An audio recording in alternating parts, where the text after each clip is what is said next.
Hello दोस्तों, आज के इस वीडियो में हम कंप्यूटिंग के बारे में देखेंगे। कंप्यूटिंग क्या होती है, कैसे काम करती है, इसके प्रकार कौन कौन से हैं, ये सारा कुछ हम देखेंगे। तो सबसे पहली बात तो ये होती क्या है कंप्यूटिंग। कंप्यूटिंग देखो ऐसी प्रक्रिया है ना जिसके माध्यम से डेटा को, जो डेटा होता है उसको कैसे प्रोसेस करना है, कैसे स्टोर करना है, फिर एक डिवाइस से दूसरे डिवाइस या क्लाइंट से सर्वर के बीच या यूज़र से उसके बीच में कैसे कम्युनिकेट करना है, ये सारी जो प्रक्रिया होती है ना, इसी को बोलते हैं कंप्यूटिंग। तो सिंपल सा वर्ड है कि जिसके माध्यम से हम डेटा को प्रोसेस कर सकें, स्टोर कर सकें और फिर कम्युनिकेट किया जा सके, उसी को बोला जाता है कंप्यूटिंग। ठीक है ना।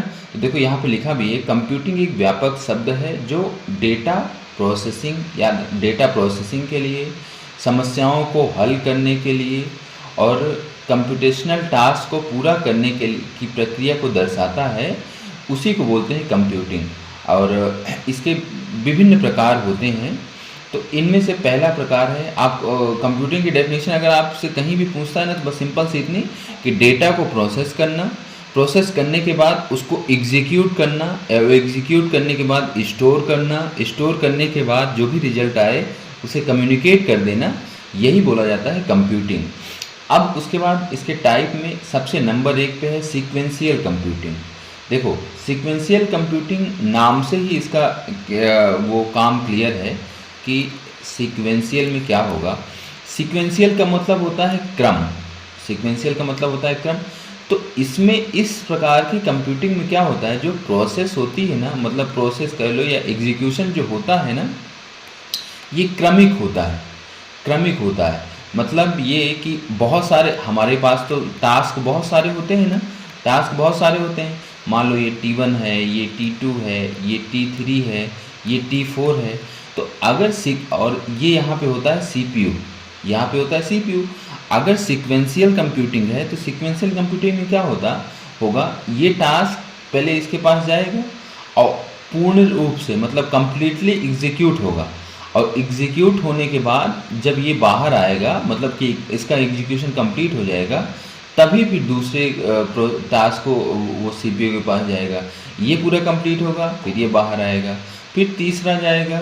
जब ये पूरी तरह से एग्जीक्यूट हो जाएगा, ये बाहर आ जाएगा। यहाँ पे पहले T1 आया, फिर T2 आया, फिर ये T3 आया, और फिर लास्ट में T4 आएगा, इसको CPU मिलेगा, ये पूरी तरह से एग्जीक्यूट होगा और फिर उसके बाद बाहर आ जाएगा।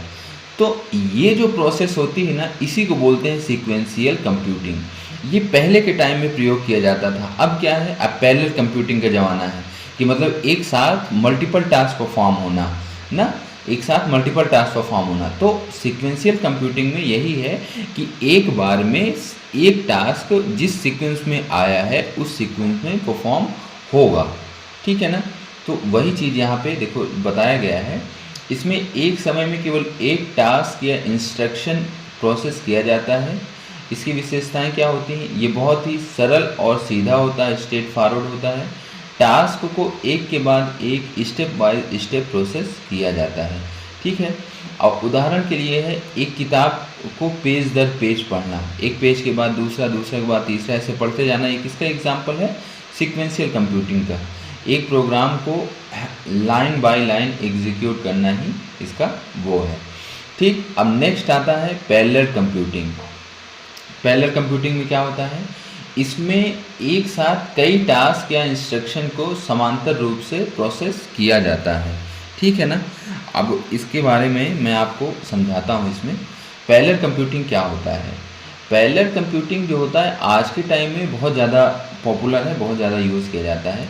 इसमें क्या होता है कि जो एक CPU होता है ना, इस CPU में कई सारे प्रोसेसर या कोर लगे होते हैं, कई सारे प्रोसेसर या कोर होते हैं। अब होता क्या है, जैसे आपके पास T1 है, फिर T2 है, या T3 है, T4 है, ये 4 टास्क हैं। अब 4 टास्क है तो सीक्वेंशियल में क्या था, एक जाता था, फिर दूसरा, वो कंप्लीट होने के बाद दूसरा जाता था। लेकिन पैरेलल कंप्यूटिंग में क्या होता है, पैरेलल का मतलब होता है समांतर। तो मतलब टास्क T1 इसके पास इसको दे दिया गया, ये एग्जीक्यूट कर रहा है, T2 इसको दे दिया गया है, T3 इसको दे दिया गया है, और T4 इसको दे दिया गया है। और एक ही समय में ये कोर मतलब समांतर इसके साथ ही मतलब प्रोसेसिंग कर रहे हैं। और जब एक ही साथ प्रोसेसिंग करेंगे तो हमारा जो टाइम है, एग्जीक्यूशन टाइम है, वो क्या हो जाएगा, बहुत ही कम हो जाएगा। क्योंकि क्या, यहाँ पे चारों का अलग अलग समय लग रहा था, लेकिन यहाँ पे क्या है, यहाँ पे एक ही समय में चारों प्रोसेस एग्जीक्यूट हो जा रही हैं। तो ये जो होता है वो होती है पैरेलल कंप्यूटिंग, ठीक है ना। ये होती है पैरेलल कंप्यूटिंग। एक से अधिक प्रोसेसर या कोर जो होते हैं इसमें एक साथ समांतर रूप से कार्य करते हैं। ये डायग्राम याद रखना, आपको कभी नहीं भूलेगा।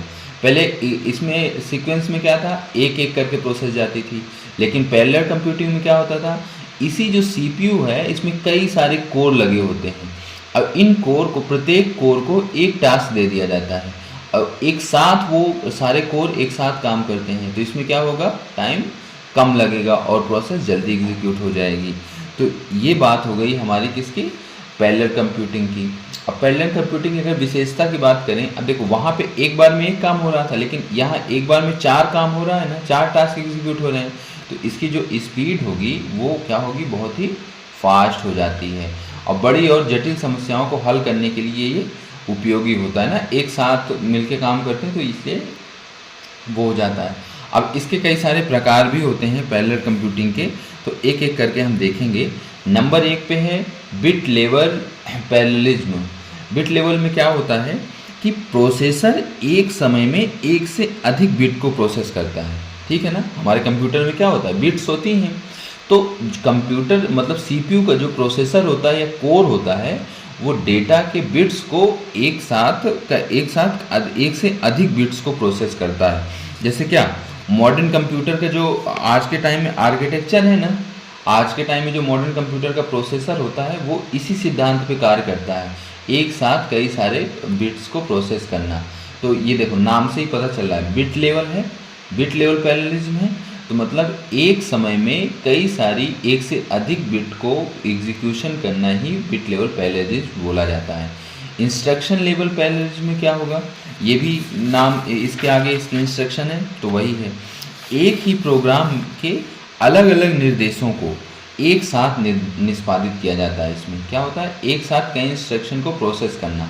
और याद रखना, ये इंस्ट्रक्शन जो होंगी ना, एक ही प्रोग्राम की होंगी, एक ही प्रोग्राम की कई सारी इंस्ट्रक्शन को एक समय में निष्पादित करना या एग्जीक्यूट करना ही क्या बोला जाता है, इंस्ट्रक्शन लेवल पैरेललिज्म। अगर इसका कोई एग्जाम्पल पूछे ना, तो सबसे पॉपुलर एग्जाम्पल होता है पाइपलाइनिंग। ये कंप्यूटर का ही एक प्रोसेस होता है पाइपलाइनिंग, ये उसमें आएगा। और ये वाले का एग्जीक्यूशन जो है ना, मॉडर्न कंप्यूटर आर्किटेक्चर जो है ना, वो इसका उदाहरण है। मॉडर्न कंप्यूटर आर्किटेक्चर मतलब जो सीपीयू आज के टाइम में जैसे वर्क करता है वो। फिर उसके बाद नेक्स्ट है डेटा पैरेललिज्म। डेटा पैरेललिज्म में क्या है, डेटा को छोटे छोटे भागों में बांटकर समांतर रूप से प्रोसेस किया जाता है। डेटा क्या होता है, बहुत सारा होता है, अब उसको छोटे छोटे भाग में डिवाइड कर देंगे और डिवाइड करने के बाद जितने कोर उसमें लगे हैं ना, सब कोर को थोड़ा थोड़ा पार्ट दे देंगे। तो इससे क्या होगा, जल्दी से एग्जीक्यूशन होगा। अगर इसके उदाहरण की बात करें डेटा पैरेललिज्म की, तो सबसे नंबर 1 पे आएगा वो इमेज प्रोसेसिंग। सबसे पहले आएगा इमेज प्रोसेसिंग, फिर उसके बाद मशीन लर्निंग हो गया, फिर उसके बाद मॉडल जो होते हैं उनकी ट्रेनिंग का, मॉडल की ट्रेनिंग, जैसे ही नहीं और ट्रेनिंग डेटा चैट जीपीटी को और ग्रोक एआई को इन सबको दिया जाता है, तो ये वही मॉडल ट्रेनिंग है। तो ये सारे इसमें डेटा में। टास्क पैरेललिज्म मतलब इसमें क्या कि कई सारे टास्क होते हैं और उन टास्क को अलग डिफरेंट कोर को दिया जाता है। समस्या को छोटे छोटे टास्क में बांटकर समांतर रूप से प्रोसेस करना ही इसमें टास्क पैरेललिज्म में आता है ना। तो वही चीज़ जैसे जो अभी मैं डायग्राम बना के वो समझाया ना आपको, उसमें डिफरेंट टास्क है और एक समय में और विभिन्न कोर जो लगे हुए थे उनको दे दिया गया, तो वो जल्दी से एग्जीक्यूट कर पाएगा। तो इसका जो सबसे बेस्ट एग्जाम्पल होता है ना टास्क वाले का, multi threading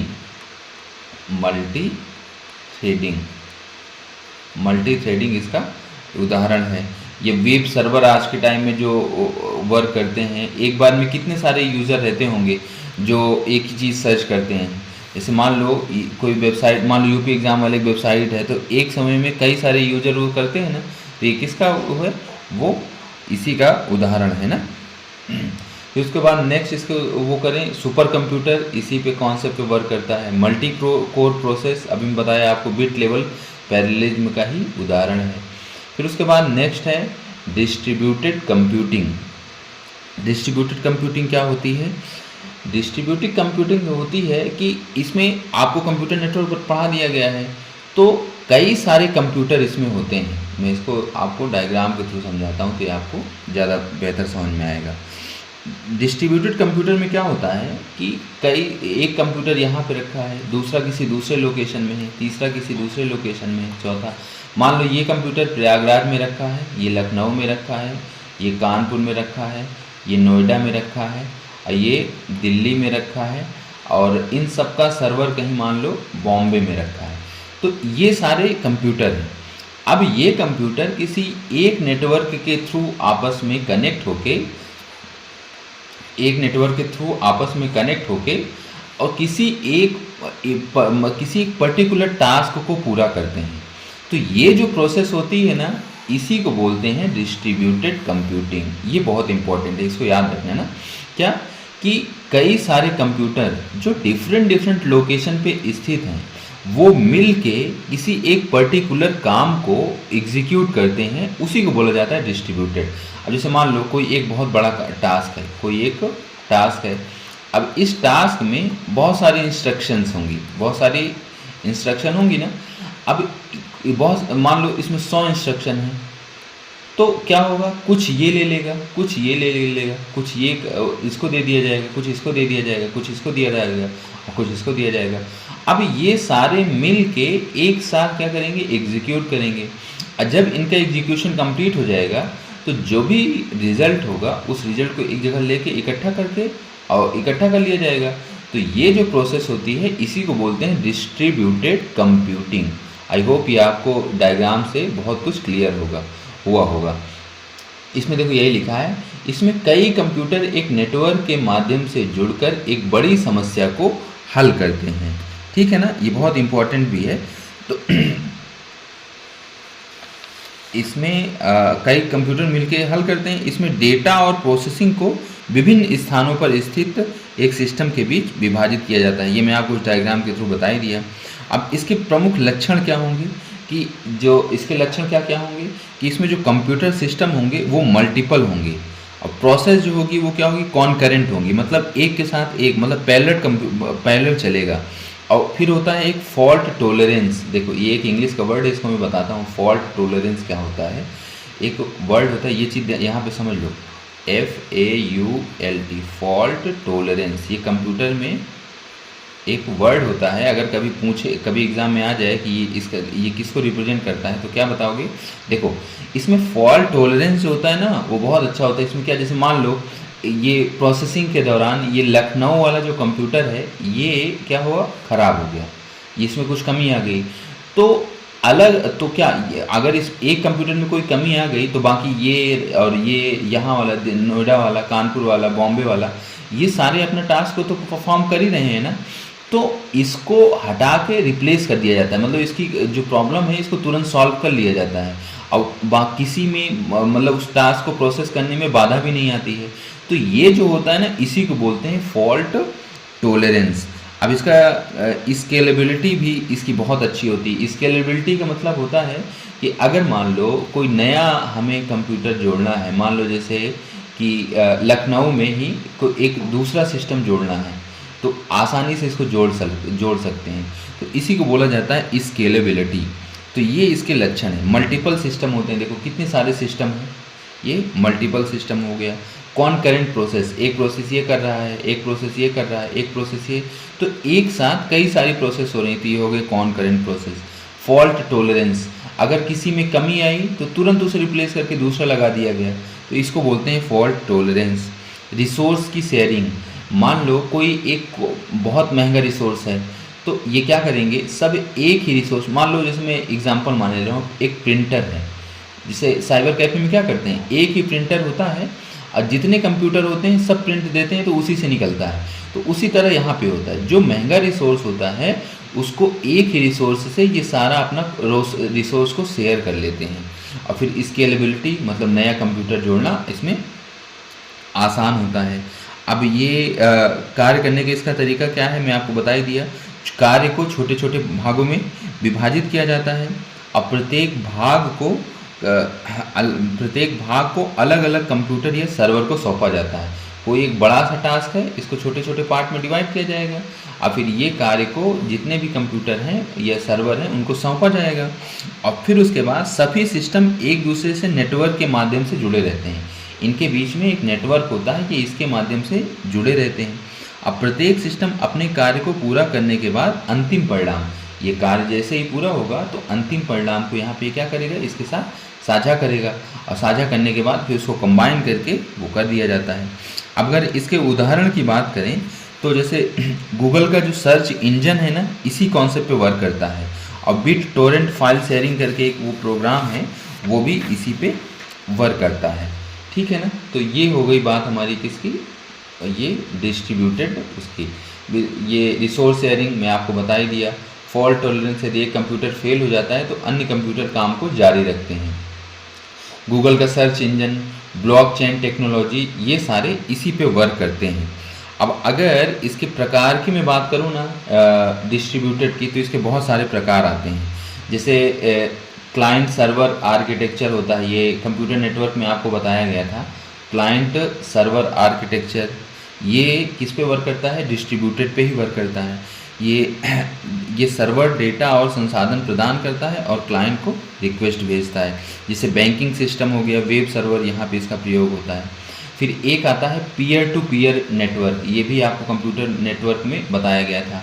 peer to peer network में क्या होता है, सभी नोड्स इसमें बराबर होते हैं और एक दूसरे से साझा करते हैं, मतलब इसमें कई ये 1-to-1 कनेक्शन बनता है। सभी नोड्स इसमें बराबर होते हैं, ये इसको शेयर किया और ये इसको शेयर किया, ये ऐसे, तो इसमें 1-to-1 नोड में बन के वो डेटा शेयर होता है। जैसे इसमें ब्लॉकचेन जो होता है ना, डिस्ट्रीब्यूटेड कंप्यूटिंग की पीयर टू पीयर मॉडल पे वर्क करता है। किस पे, पीयर टू पीयर मॉडल पे ये वर्क करता है। फिर उसके बाद आता है क्लस्टर कंप्यूटिंग। क्लस्टर कंप्यूटिंग में यही सेम अभी आपको नीचे बताया जाएगा। ये एक प्रकार के ना क्लस्टर कंप्यूटिंग जो होता है वो ना डिस्ट्रीब्यूटेड कंप्यूटिंग का ही प्रकार है। इसमें कई कंप्यूटर एक साथ मिलकर सुपर कंप्यूटर, मतलब परफॉर्मेंस बहुत ज़्यादा हो जाती है, सुपर कंप्यूटर जैसा काम करते हैं। इसका उपयोग साइंटिफिक कैलकुलेशन के लिए हो गया या एरोस्पेस रिसर्च के लिए हो गया। फिर उसके बाद डिस्ट्रीब्यूटेड में ही आता है ग्रिड कंप्यूटिंग। ग्रिड कंप्यूटिंग क्या होता है कि विभिन्न स्थानों पर स्थित कंप्यूटर मिलके क्या करते हैं, एक ग्रिड बना लेते हैं। मतलब इनका कंप्यूटर नेटवर्क जो बनता है वो ग्रिड के फॉर्म का बनता है और फिर उससे किसी समस्या को हल करते हैं। तो ये होता है ग्रिड कंप्यूटिंग। जैसे IBM कम्युनिटी का जो ग्रिड है वो हो गया। और फिर अगर इसके एप्लीकेशन की बात करें डिस्ट्रीब्यूटेड कंप्यूटिंग की, तो क्लाउड सर्विस में इसका प्रयोग होता है, बैंकिंग में इसका प्रयोग होता है, फाइनेंस में प्रयोग होता है, सोशल मीडिया प्लेटफॉर्म में प्रयोग होता है, कोई साइंटिफिक रिसर्च है उस पर होता है, ब्लॉकचेन, क्रिप्टो करेंसी, इन सब में ये डिस्ट्रीब्यूटेड का वो प्रयोग किया जाता है। फिर उसके बाद नेक्स्ट है क्वांटम कंप्यूटिंग। ये देखो क्वांटम कंप्यूटिंग, ये समझ लो जैसे आर्टिफिशियल इंटेलिजेंस आके दुनिया को एक नई वो दिखाया है ना, उसी तरह जिस दिन क्वांटम कंप्यूटिंग आएगा ना, ये भी पूरी दुनिया को चेंज करके रख देगा। ये एक तरह का कंप्यूटर ही है, लेकिन ये इतना फास्ट है, आज के टाइम में जो कंप्यूटर हम लोग प्रयोग करते हैं ना, इनसे कम लाख गुना फास्ट कंप्यूटर। इसका अभी जो डेवलपमेंट है वो फर्स्ट फेज पे ही चल रहा है, मतलब अभी इसमें कार्य चल रहा है, फर्स्ट फेज पे ही चल रहा है। बाकी धीरे धीरे जिस दिन ये डेवलप हो जाएगा तो ये बहुत ही फास्ट से, बहुत ही स्पीड से कार्य करने वाला वो हो जाएगा ना। यह क्वांटम मैकेनिक्स के सिद्धांत पर आधारित होता है। किसके सिद्धांत पे, क्वांटम मैकेनिक्स के। और इसमें क्वांटम बिट्स उपयोग होती हैं, जिसको क्यूबिट का उपयोग किया जाता है। देखो जैसे आज के टाइम में जो कंप्यूटर होता है उसमें उसमें उपयोग किया जाता है, समझाने के लिए बिट का उपयोग किया जाता है ना।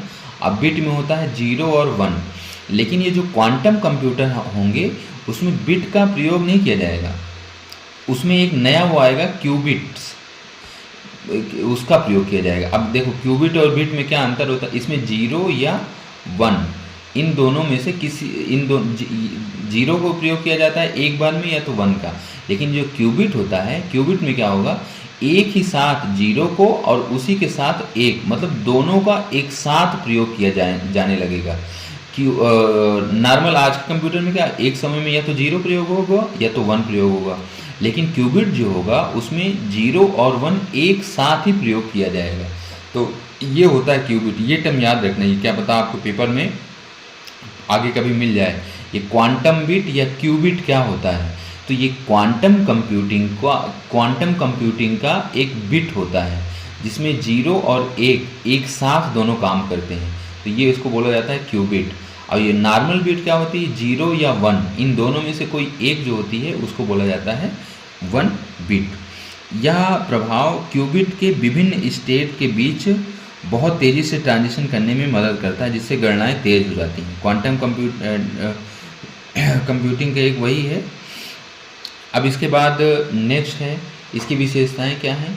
पारंपरिक कंप्यूटरों की तुलना में ये बहुत तेज होता है और जटिल समस्याओं को हल करने की इसकी क्षमता होती है। इसका उपयोग क्रिप्टोग्राफी हो गया या ड्रग डिस्कवरी में हो गया, इन सब में इसका प्रयोग किया जाता है। इसके बारे में कुछ जानकारी मैं अभी आपको और देता हूँ कि कौन कौन से कंपनी इसका निर्माण कर रही हैं ये सारे। तो देखो, ये जो क्वांटम कंप्यूटिंग है ये एक प्रमुख सिद्धांत जिस पे वर्क करता है। आप तुम बताए क्वांटम बिट, ये चीज़ याद रखना, ये इंपॉर्टेंट, ये आपसे पूछा जाएगा। क्वांटम बिट क्या होती है। क्वांटम बिट अभी आपको बताया। आज के टाइम में क्या किसका, जीरो या 1, मतलब दोनों में से किसी एक का प्रयोग किया जा रहा है, लेकिन क्वांटम बिट में इन दोनों का एक साथ प्रयोग किया जाएगा। बिट जीरो या 1 होते हैं आज के टाइम में, लेकिन क्वांटम कंप्यूटर में क्यूबिट होंगे जो जीरो और 1 दोनों एक साथ दर्शा सकेंगे। अगर ये कहीं आपको नोट करना हो तो नोट भी कर लेना। फिर उसके बाद सुपरपोजिशन एक इसमें आता है। सुपरपोजिशन क्या होता है,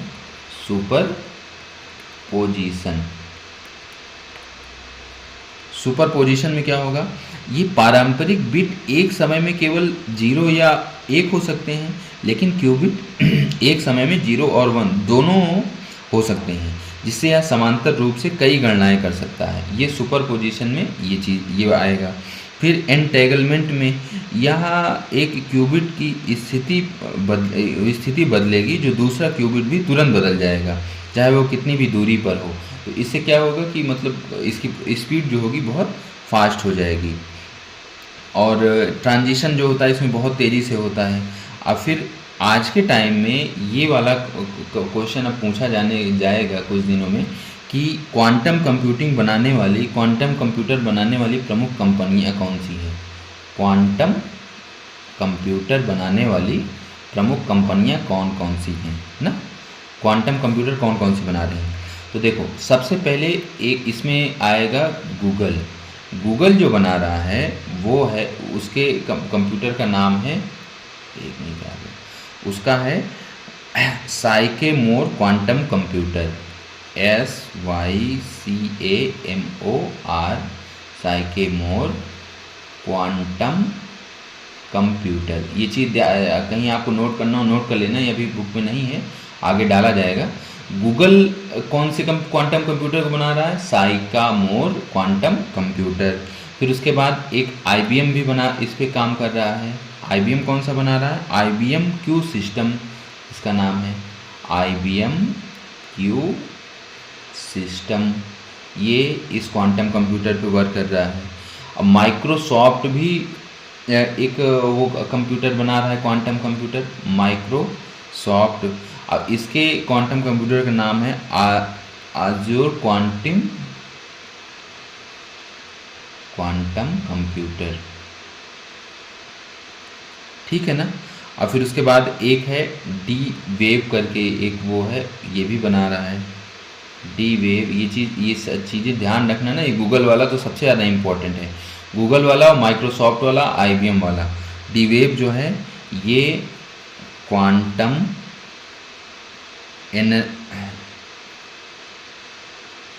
एनलिंग टेक्नोलॉजी करके एक ये इसका निर्माण कर रहा है क्वांटम के फील्ड में। और फिर उसके बाद इंटेल है, इंटेल जो है ये क्वांटम चिप का वो निर्माण कर रही है,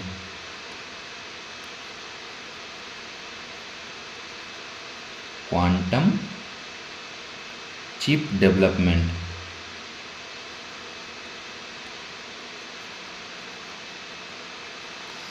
ठीक है ना, तो ये इतना याद रखना है, ये मतलब करेंट टाइम तक क्वांटम कंप्यूटिंग का कितना डेवलपमेंट हुआ उसके बारे में है। गूगल जो बना रहा है वो साइकेमोर क्वांटम कंप्यूटर, आईबीएम जो बना रहा है IBM Q system, MS Microsoft जो बना रहा है वो है Azure quantum computing, D wave quantum annealing technology, Intel जो है चिप बना रहा है क्वांटम चिप डेवलपमेंट।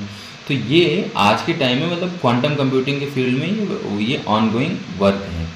और फिर उसके बाद अगर नेक्स्ट की बात करें तो नेक्स्ट आता है कौन सा, ग्रिड कंप्यूटिंग। ये क्वांटम कंप्यूटिंग में सबसे इम्पोर्टेंट पॉइंट जो है, इसको याद रखिए, क्यूबिट का प्रयोग किया जाता है, 0 और 1 दोनों एक साथ वो काम में इसमें आएगा। अभी केवल दोनों में से कोई एक आता है, दोनों एक साथ आएगा।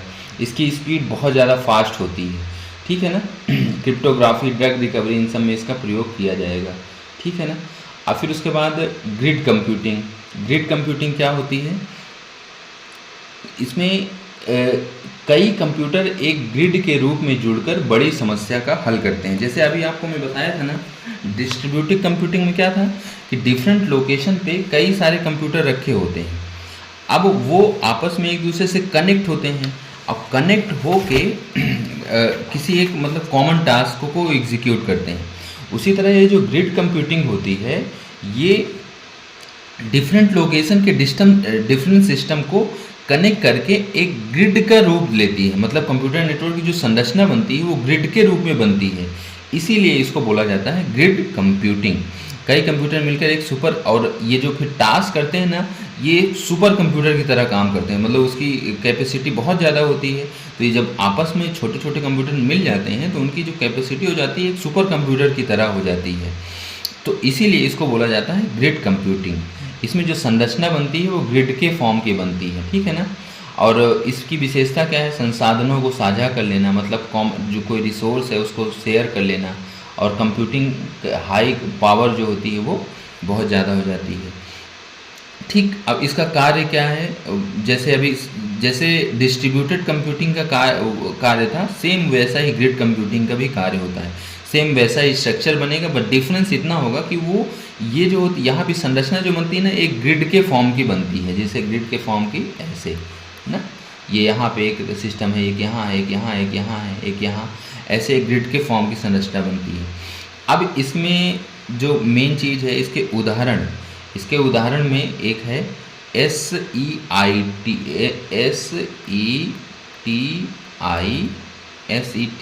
और @home। ये ऐसा अगर कहीं आपको दिखे ना तो आप समझ जाना ये ग्रिड कंप्यूटिंग का उदाहरण है। अब एक फोल्डिंग @home है, क्या है, फोल्डिंग @home, ये ग्रिड कंप्यूटिंग के उदाहरण है, ठीक है ना। फोल्डिंग @home और SETI @home, ये वाला जो कंप्यूटर है ना, ये अंतरिक्ष में खोज के लिए, मतलब सिग्नल को खोजने के लिए इसको बनाया गया है। और ये वाला फोल्डिंग वाला जो है ये किस लिए बनाया गया, मेडिकल के फील्ड में रिसर्च करने के लिए इसको बनाया गया है, ठीक है।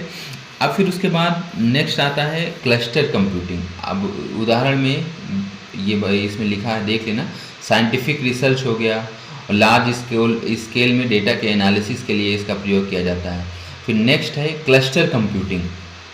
क्लस्टर कंप्यूटिंग क्या होती है, देखो सेम ये अभी आपको बताया था ना, डिस्ट्रीब्यूटेड कंप्यूटिंग का ये उदाहरण होता है। इसमें जो संरचना फॉर्म होती है ना, वो एक क्लस्टर के रूप में होती है, ठीक है ना। तो क्लस्टर हर नोड एक साथ मिलकर एक ही सिस्टम की तरह कार्य करता है। देख, इसमें कंप्यूटर नेटवर्क की बहुत सारे सिस्टम की जो संरचना बन जाएगी, और ये संरचना आपस में एक दूसरे से कनेक्ट होते हैं, और कनेक्ट होने के बाद ये एक पर्टिकुलर टास्क करते हैं। ये जो टास्क होगा ना, ये मतलब एज एक क्लस्टर की तरह वर्क करेंगे। किसके तरह, एक क्लस्टर की तरह वर्क करेंगे, और इसीलिए इसको क्लस्टर कंप्यूटिंग बोला जाता है। इसमें कई कंप्यूटर एक क्लस्टर के रूप में जुड़कर एक साथ काम करते हैं। अब इसमें क्या होता है, मास्टर और स्लेव मॉडल के रूप में, क्लस्टर कंप्यूटिंग में मास्टर और स्लेव मॉडल के रूप में काम होता है। तो देखो इन्हीं में से एक मान लो यहाँ पे है, ये है मास्टर कंप्यूटर। कैसा है ये? मास्टर कंप्यूटर है।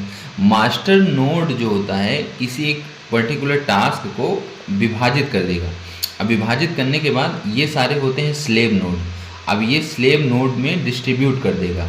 स्लेव में डिस्ट्रीब्यूट और फिर स्लेव नोड जो होंगे अपना अपना टास्क एग्जीक्यूट करेंगे, परफॉर्म करेंगे।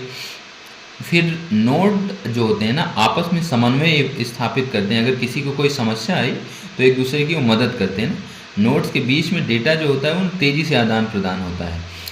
उसके बाद जैसे ही ये काम पूरा हुआ तो ये सब क्या करते हैं, मास्टर जो कंप्यूटर होता है इसको डेटा वापस से दे देते हैं। और जब वापस इसको मिलता है तो ये क्या करता है, उसको रिजल्ट जो होगा उसको शो कर देता है।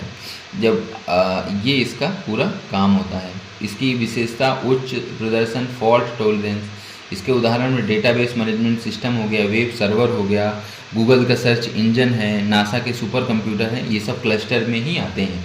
ये मैं आपको जो डायग्राम से समझाया ना, इसको आप अगर अच्छे से समझ लें तो इससे आपका कोई भी क्वेश्चन अगर आएगा क्लस्टर कंप्यूटिंग या ग्रिड कंप्यूटिंग, क्वांटम कंप्यूटिंग या डिस्ट्रीब्यूटेड कंप्यूटिंग, ये आपको गलत नहीं होगा।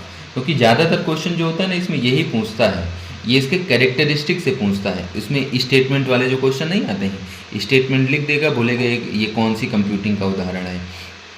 तो ये ऐसे क्वेश्चन ज़्यादा पूछता है। अगर बात करें क्लस्टर और ग्रिड वाले में डिफरेंस क्या है, इसमें देखो क्या होता है, क्लस्टर वाले में और ग्रिड वाले में इसमें एक मास्टर कंप्यूटर होता है और ये सबको डिस्ट्रीब्यूट करता है। तो इसलिए इसकी जो मतलब रिसोर्स का ये जो नोड्स हैं इनका जो मैनेजमेंट है वो क्या होता है, वो सेंट्रलाइज होता है, वो मतलब केंद्रीकृत होता है, मतलब एक ही आदमी के पास वो होता है। लेकिन ग्रिड में क्या होता था, ग्रिड में ऐसा कुछ नहीं था ना, ये नेटवर्क एक ग्रिड के फॉर्म में बनता था, ग्रिड के फॉर्म में बनता था।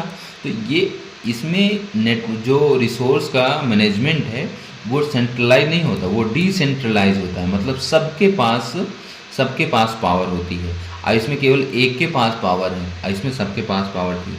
तो इसीलिए ये क्लस्टर वाला जो होता है ना ये अधिक सुरक्षित होता है, सारा डिसीजन इसको लेना है। लेकिन ये वाला क्या है, ये कम सुरक्षित होता है थोड़ा सा। तो ये हो गया हमारा, तो वो उसके बारे में, कंप्यूटिंग के बारे में। अब लास्ट कंप्यूटिंग का जो टाइप है वो है क्लाउड कंप्यूटिंग। क्लाउड कंप्यूटिंग के बारे में हम इसमें अब देखेंगे कि देखो क्लाउड कंप्यूटिंग क्या होती है।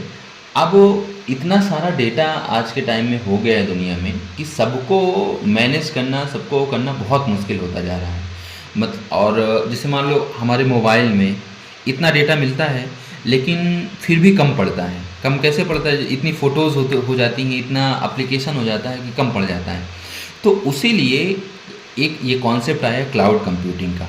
क्लाउड कंप्यूटिंग का सीधा सा मतलब है इतना कि स्टोरेज को रेंट पे लेना, स्टोरेज को रेंट पे लेना, ये हम इसका पूरा वो है, रेंट पर लेना। ठीक है ना। जैसे मान लो आप तैयारी करने इलाहाबाद आए हो, तो इलाहाबाद में आपका घर है नहीं, किसी अननोन शहर में आपका घर है नहीं, तो वहाँ आप क्या करोगे, रेंट पे एक कमरा लोगे ना, रेंट पे एक कमरा लोगे। तो वही सेम कॉन्सेप्ट यहाँ पे है। अगर आपके पास स्टोरेज की कमी है तो आप इंटरनेट में स्टोरेज रेंट पे लोगे। तो ऑन डिमांड मतलब जैसी जैसी ज़रूरत पड़ती जाएगी वैसे वैसे आप स्टोरेज को लेते जाओगे। तो यही जो प्रोसेस होता है ना, इसी को बोलते हैं क्लाउड कंप्यूटिंग। ये आई होप आपको समझ में आया होगा। क्लाउड कंप्यूटिंग क्या होती है, इंटरनेट पर ऑन डिमांड कंप्यूटिंग संसाधनों की आपूर्ति है। अब जरूरी नहीं है कि केवल आप स्टोरेज को ही लो, इसमें आप कोई भी रिसोर्स ले सकते हो। कोई सॉफ्टवेयर है ऐसा जिसकी आपको ज़रूरत है इंटरनेट में और आपको नहीं मिल रहा है, तो अगर उसको आप किसी दूसरे मतलब जो उसका प्रोवाइडर है उससे ले रहे हो तो वो होता है क्या, क्लाउड कंप्यूटिंग। अब जैसे कहीं आप अननोन शहर में जाते हो तो ज़रूरी थोड़ी आप रूम ही लो, आपको अगर बाइक की ज़रूरत है तो रेंट पे बाइक लोगे, किसी और चीज़ की ज़रूरत है तो कुछ भी ले सकते हो ना रेंट पे। तो वही चीज़ है इंटरनेट में ऑन डिमांड, अगर किसी भी चीज़ की कंप्यूटिंग रिसोर्स कोई भी हो उसकी अगर ज़रूरत है तो उसी को बोला जाएगा क्लाउड कंप्यूटिंग। ये चीज़ ध्यान रखना, इंटरनेट पे जिस चीज़ की हमें ज़रूरत है वो कंप्यूटिंग रिसोर्स जो ज़रूरत है उसको अगर हम रेंट पे लेते हैं, मतलब थोड़ी देर के लिए लेते हैं, तो उसी को बोला जाता है क्लाउड कंप्यूटिंग। क्लाउड कंप्यूटिंग का मतलब है कि आपके कंप्यूटर हार्ड ड्राइव की बजाय इंटरनेट या नेटवर्क पर डेटा और प्रोग्रामों को स्टोर करने और उसे एक्सेस करने से है। देखो वही चीज़ बताया ना कि इस क्लाउड कंप्यूटिंग का मतलब है कि आप किसी सॉफ्टवेयर का या किसी स्टोरेज का इंटरनेट पे कहीं स्टोर करके एग्जीक्यूट करके उसको एक्सेस करते हैं। यह सार्वजनिक और निजी दोनों नेटवर्क पर सेवा प्रदान करता है। कुछ लाभदायक एप्लीकेशन इसमें जैसे ईमेल हो गया, कस्टमर रिलेशन मैनेजमेंट हो गया, वेब कॉन्फ़िगरेशन हो गया, ये सब क्लाउड पर रन होते हैं। सबसे इसका बेस्ट एग्जांपल अगर आपको बताऊं जो आप सब लोग इस यूज़ करते होंगे, गूगल फ़ोटोज़ है, गूगल ड्राइव है। तो इसमें आपको क्या होता है कि जो फ़ोटो गूगल फ़ोटोज़ में चली जाती हैं वो आपके मोबाइल से स्पेस को खाली कर देती हैं। अगर आप अपने मोबाइल से उसे डिलीट भी कर दोगे तो भी वो वहाँ पे रखी होगी। तो वो कहाँ पे रखी है? गूगल का एक क्लाउड प्लेटफॉर्म है, उसी में जाके सेव हो जाती है और जब आपको ज़रूरत है तो उसको आप जाके देख लो। तो वो सब किसके उदाहरण हैं? क्लाउड कंप्यूटिंग के ही उदाहरण हैं। ठीक है ना? आई होप ये आपको समझ में आया होगा। इसमें कंप्यूटर रिसोर्स आपको मैं बता दिया क्या क्या शेयर कर सकते हैं। सर्वर हो गया, कोई स्टोरेज हो गया, कोई डेटाबेस हो गया, नेटवर्किंग डिवाइसेस या सॉफ्टवेयर हो गया, इन सब को इंटरनेट के माध्यम से ऑन डिमांड मतलब जब ज़रूरत हो तब उपलब्ध कराया जाना कि क्लाउड कंप्यूटिंग बोला जाता है। अब इसमें उपयोगकर्ता को हार्डवेयर या इंफ्रास्ट्रक्चर खरीदने की ज़रूरत नहीं पड़ती है। अब इसमें स्टोरेज आपको अलग अपने लिए पर्सनलाइज थोड़ी ना खरीदना पड़ेगा, जब ज़रूरत हो तब इसके वो कर लेंगे। अब इसका प्रमुख लक्षण क्या है? मतलब जब ज़रूरत हो तब हमें वो सर्विस मिल जाएगी। इंटरनेट बेस्ड इसका एक्सेस होता है। ठीक है ना? आपके पास इंटरनेट है तो आप उसको ले सकते हो, प्रयोग कर सकते हो। ठीक है ना? तो ये हो गया। आप ये जो अभी मैं आपको रेंट वाला एग्जांपल दिया ना, आप किसी अननोन शहर में जाते हो तो आपको जो जिस चीज़ की ज़रूरत पड़ी, बाइक की ज़रूरत पड़ी बाइक रेंट में ले लिए, रूम की ज़रूरत पड़ी रूम रेंट पे ले लिए, तो सेम उसी से इसको रिलेट कर लेना। क्लाउड कंप्यूटिंग में क्या होगा कि आपको इंटरनेट में, अननोन शहर यहाँ पे इंटरनेट है, इंटरनेट पे गए, वहाँ पे जिस कंप्यूटिंग रिसोर्स की ज़रूरत पड़ी, कंप्यूटिंग रिसोर्स में सर्वर भी हो सकता है, स्टोरेज भी हो सकता है, डेटाबेस भी हो सकता है, नेटवर्किंग सॉफ्टवेयर भी हो सकते हैं। तो किसी भी चीज़ की ज़रूरत पड़ी आप उसको रेंट पे लेके यूज़ अपने प्रयोग के लिए रेंट पे यूज़ किया, फिर उसको जब भी काम हो गया वापस दे दिया, तो ये हो जाएगा क्लाउड कंप्यूटिंग। अब फिर उसके बाद इसके प्रकार देखो, याद रखना, इसमें कंफ्यूज मत होना। क्लाउड कंप्यूटिंग के आपसे प्रकार बोले, आपसे श्रेणी बोले या लेयर बोले या कुछ भी बोले, लेयर, श्रेणी, प्रकार, तो ये तीनों एक ही चीज़ होता है। Infrastructure as a service, platform as a service, software as a service, IaaS PaaS SaaS, ये तीन होती। एक और होता है लेकिन उसकी ज़रूरत नहीं होती। आस पास सास, ये तीन ही मेनली प्रयोग किए जाते हैं। ये आस का फुल फॉर्म क्या है? इसका फुल फॉर्म बहुत पूछा जाता है। आस का full form infrastructure as a service. यह क्लाउड सेवा सबसे बेसिक लेवल का होता है जो इंटरनेट पर वर्चुअलाइज्ड कंप्यूटिंग रिसोर्स प्रदान करता है। देखो, आपको किसी हार्डवेयर संसाधन की ज़रूरत है, जैसे सर्वर हो गया, ये इंफ्रास्ट्रक्चर का मतलब क्या हो गया? हार्डवेयर से रिलेटेड है। कोई सर्वर हो गया या कोई नेटवर्क वो हो गया, नेटवर्किंग के डिवाइस की कुछ नेटवर्क की ज़रूरत पड़ गई या किसी स्टोरेज की ज़रूरत पड़ गई, तो इसके लिए आपको जो इंटरनेट पे आप जो भी उसका यूज़ करोगे वो infrastructure as a service category का होता है ना। और फिर उसके बाद है platform as a service, PaaS. तो प्लेटफॉर्म में क्या होता है कि इसमें जो सॉफ्टवेयर बनाते हैं उनको बोलते हैं डेवलपर। डेवलपर को एक कॉमन प्लेटफॉर्म प्रोवाइड किया जाता है कि उसमें कोडिंग करें, कोडिंग करने के बाद रख दें, फिर जब ज़रूरत पड़े तो कोडिंग करें। तो वो जो होता है ना, उसको बोलते हैं platform as a service. Developer को एप्लीकेशन बनाने के लिए एक प्लेटफॉर्म दिया जाता है और जिसमें हार्डवेयर जो ज़रूरत पड़ेगी, वो सॉफ्टवेयर जो ज़रूरत पड़ेगी, वो सब कुछ वहाँ पे मिल जाएगा। या उसके बुनियादी ढांचे पर होस्ट डेवलपमेंट टूल प्रदान करता है, मतलब वेबसाइट होस्ट करने के लिए जो भी टूल की ज़रूरत पड़ेगी। API, web portal, gateway software का उपयोग करके इंटरनेट पर यूज़र द्वारा इस्तेमाल किया जा सकता है। उदाहरण के लिए AWS इलास्टिक है और बीन इंस्टॉल करके है, विंडोज़ का आसूस है और फिर उसके बाद हीरोको का, ये सारे Google search engine, Apache star toes करके ये। तो प्लेटफॉर्म वाला जो होता है ना, वो जो एप्लीकेशन डेवलपर होते हैं, जो सॉफ्टवेयर इंजीनियर होते हैं, वो किसी वेबसाइट का या किसी एप्लीकेशन का जब डेवलपमेंट करते हैं तो जो जो चीज़ उनको ज़रूरत पड़ती है वो यहाँ पे उनको मिलती है। ये इंफ्रास्ट्रक्चर वाला, ये जो इंटरनेट का यूज़र है उसके काम की चीज़ है। इसमें सर्वर हो गया, नेटवर्किंग डिवाइस हो गया, स्टोरेज हो गया, ये सारी इसमें मिलती हैं। फिर सॉफ्टवेयर एज ए सर्विस, ये तो नाम से ही पता चल रहा है कि इसमें किसी इंटरनेट में किसी सॉफ्टवेयर की को मतलब प्रोवाइड यूज़ करने के लिए दिया जाएगा। जैसे क्या गूगल ड्राइव एक सॉफ्टवेयर है ना, अब गूगल ड्राइव में आपको स्टोरेज, गूगल ड्राइव के माध्यम से आपको स्टोरेज दी जाएगी ना, तो गूगल ड्राइव हो गया, ड्रॉप बॉक्स हो गया, जीमेल हो गया, माइक्रोसॉफ्ट ऑफिस 365 हो गया, ये सब के सब जो होते हैं ये सॉफ्टवेयर एज ए सर्विस मतलब सास के उदाहरण होते हैं। अब इसमें देखो मॉडल है जो इंटरनेट पर सॉफ्टवेयर एप्लीकेशन प्रदान करता है। क्या प्रदान करेगा? सॉफ्टवेयर एप्लीकेशन प्रदान करता है। इस सेवा को वेब सेवाओं के रूप में जाना जाता है। ये वाला याद रखना, वेब सेवाओं के रूप में किसको? सास, सॉफ्टवेयर एज ए सर्विस को जाना जाता है। इसको आप अपने कंप्यूटर पर या किसी भी जगह पर मोबाइल एप्लीकेशन पर सास एप्लीकेशन और सेवाओं का उपयोग कर सकते हैं। उदाहरण के लिए गूगल के ऐप्स हो गए, जैसे Google drive, Google photos, Gmail, ये सब। माइक्रोसॉफ्ट ऑफिस 365 हो गया। और ऑन डिमांड सेल्फ सर्विस में और बोर्ड इसकी विशेषताएं हैं, रिसोर्स पूलिंग, रैपिड इलास्टिसिटी। तो ये सारी चीज़ें हो गई हमारी क्लाउड कंप्यूटिंग के बारे में। हाँ, क्लाउड कंप्यूटिंग के अगर प्रकार के बारे में कहीं पूछता है ना, तो public cloud, private cloud, hybrid cloud, ये सब भी होता है। ये ध्यान में रखने से ये पूछता नहीं, ज़्यादातर ये आसपास सास का ही पूछेगा। अगर इसके बारे में बता ही दिया मैं ये सारी चीज़ें, तो ये हमारा कंप्यूटिंग के बारे में। आई होप ये आपको समझ में आया।